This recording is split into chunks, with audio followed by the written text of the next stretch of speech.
তথ্য দিয়ে চমকানোর প্রয়োজন নেই আমার, অনুভবে আমি যে থমকাই বারবার। বাণিজ্য বা প্রতিযোগিতায় নয়, আমার আসন থাক মন্দিরের কোণে।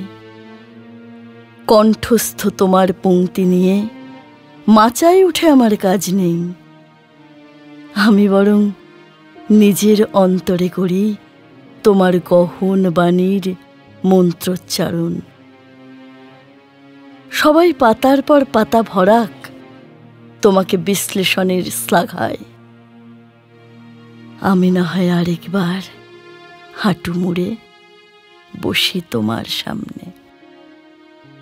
এসো, আমায় ব্যথা শেখাও, উত্তরণ শেখাও, কথা কবিতা শেখাও, সুর শেখাও, রং শেখাও, গান শেখাও, নীরব থাকতে শেখাও গুরুদেব।